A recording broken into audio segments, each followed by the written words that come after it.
నుండి కాంగ్రెస్ పార్టీలో చేరినటువంటి సోదరులని మిత్రులందరూ కూడా మనస్ఫూర్తిగా కాంగ్రెస్ పార్టీలో ఆహ్వానిస్తూ ఈ రోజుల్లో యువత అయితే చాలా పెద్ద ఎత్తున ఏదో మోదీని చూసి ఇంకెవరో చూసి ఏదో మా తాత ముత్తాతల సంస్కృతి సాంప్రదాయాలు నేర్పనట్టు, మోదీ చెప్తేనే మనం హనుమంతుడి శ్రీరాములు పూజిస్తున్నట్టు, మోదీ చెప్తేనే మనం చేస్తున్నట్టు చాలా రకాలుగా యువత అటువైపు మళ్ళించేటటువంటి పరిస్థితులు మనం చూసాం.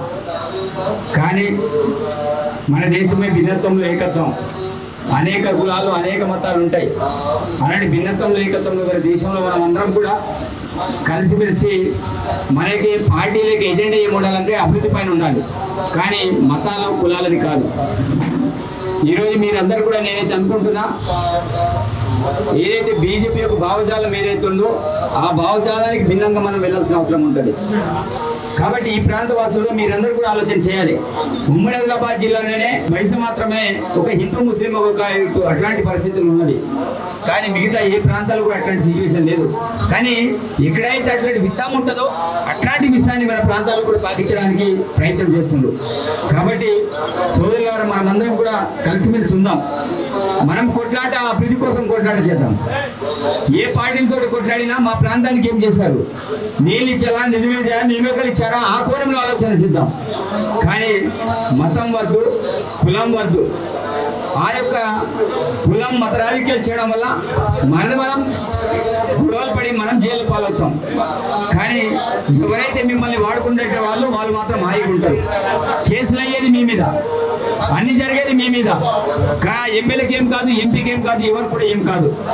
కానీ వాళ్ళ కోసం మీరు బట్టలు చెప్పుకుంటారు, వాళ్ళ కోసం మీరు కొట్లాట చేస్తారు, వాళ్ళ కోసం మీరు జైలు పాలవుతారు.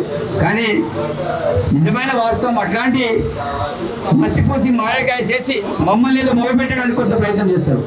అట్లాంటి మాటల్ని ఎవరు కూడా నమ్మకండి. మరి రాష్ట్రంలో ప్రజాప్రభుత్వాన్ని ఏర్పాటు చేసుకున్నదో ఆ ప్రజాప్రభుత్వంలో మీకే సమస్యలు నా దృష్టికి తీసుకురండి. ఈ ప్రాంత ఎమ్మెల్యేగా మరి ఈ ప్రాంతానికి సంబంధించిన ఏ అంశాలున్నా మీరు నా దృష్టికి తీసుకురండి.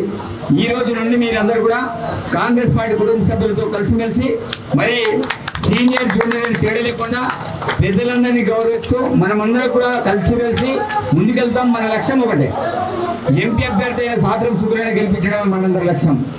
రాబోయే ఎలక్షన్లో ఏవైతే నెక్స్ట్ మంత్ 13 ఉందో ఆ రోజు గో సంపదలకు వన్ సైడ్ ఓటు పైన దిశగా మీరందరూ కూడా కృషి చేస్తారని మనస్ఫూర్తిగా కోరుకుంటూ మరొకసారి కాంగ్రెస్ పార్టీలో వచ్చిన మీ అందరూ కూడా మనస్ఫూర్తిగా శుభాకాంక్షలు తెలియజేస్తూ ఆహ్వానిస్తున్నాను. ధన్యవాదాలు.